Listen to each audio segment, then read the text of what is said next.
Já parou para pensar se a solução para o nosso maior problema já não está dentro da nossa própria casa? Escondida, talvez, em algo que a gente acha que nem tem valor? Pois é, hoje a gente vai mergulhar numa história lá do livro de Reis que fala exatamente sobre isso. Sobre como um momento de desespero total pode se transformar numa abundância incrível, começando com quase nada. Bom, para entender essa história, a gente precisa começar bem no meio de uma crise. Mas não é uma crise qualquer. É uma situação que parece sinceramente não ter saída nenhuma. Imagina só o cenário. Temos uma viúva que já está passando pelo luto e agora ela encara uma dívida que é simplesmente impagável. E o preço de não pagar? Não é só perder a casa. É perder as únicas pessoas que restaram para ela, os próprios filhos.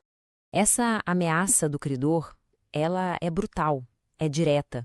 Não se trata só de dinheiro, né? Trata-se da família dela sendo desfeita. O relógio está correndo e cada segundo que passa é um passo mais perto de uma perda que a gente nem consegue imaginar.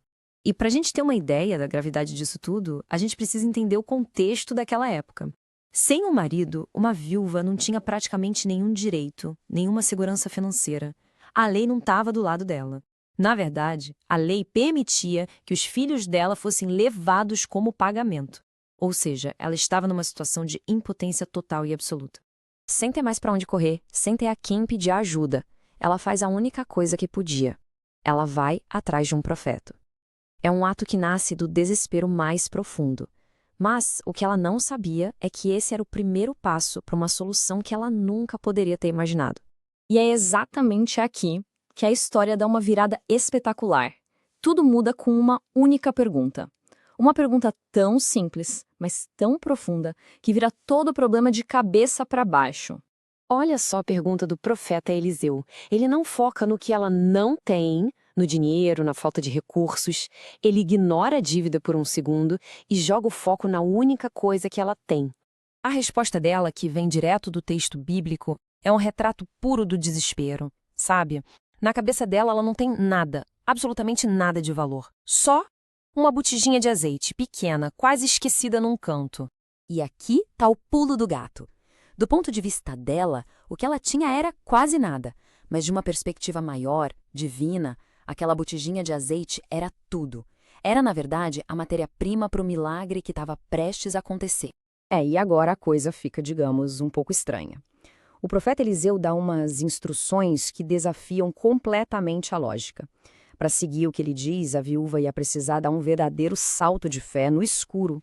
Pensa comigo nesses passos. Primeiro, sair pedindo vasilha vazia para a vizinhança inteira. Depois, se trancar em casa. E o mais bizarro de tudo, derramar o pouquinho de azeite que ela ainda tinha. Cada instrução era um teste, uma ação que ia contra qualquer instinto de sobrevivência. A gente tira umas lições poderosas daqui. A necessidade de pedir ajuda aos vizinhos mostra que às vezes a gente não consegue as coisas por conta própria. A ordem de fechar a porta sugere que certos milagres acontecem no privado, longe do palco. E o mais importante, a obediência dela foi a chave que ligou a ignição de tudo. Então, ela obedece. Ela faz exatamente o que foi instruída. E é nesse simples ato de derramar o azeite que o impossível, de uma forma espetacular, começa a acontecer.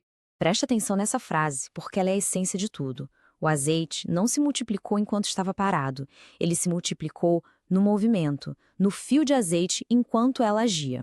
O milagre não foi passivo, ele foi ativado pela ação dela. Dá para imaginar a cena? A mulher e os 2 filhos naquela correria para pegar mais uma vasilha vazia e o azeite simplesmente não para de sair. Um fluxo constante de provisão, enchendo cada recipiente que a fé e a preparação deles conseguiu juntar. E aqui vem o ponto crucial. O que, no fim das contas, limitou o tamanho do milagre?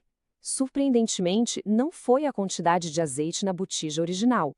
O limite foi o número de vasilhas vazias que ela preparou. A provisão veio na medida exata da capacidade que ela criou para receber.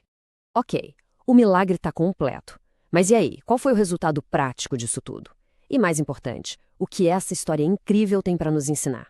Com todas as vasilhas cheias, o profeta dá a solução final. O milagre não foi só um show de mágica, não. Ele tinha um propósito bem prático: resolver o problema dela de uma vez por todas. Com a venda do azeite, a primeira parte da crise, a mais urgente, está resolvida. A ameaça sobre os filhos dela acabou. A dívida está paga, a família está segura. Que alívio, hein? Mas a história não para por aí. E essa é talvez a parte mais bonita.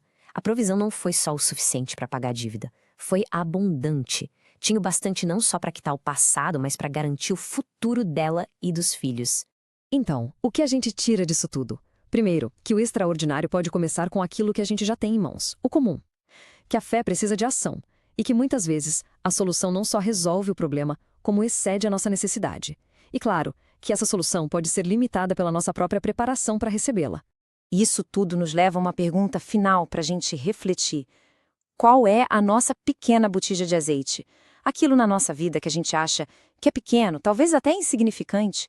E se, com um ato de fé, com uma ação, essa for exatamente a matéria-prima para algo muito, mas muito maior? Fica aí a reflexão.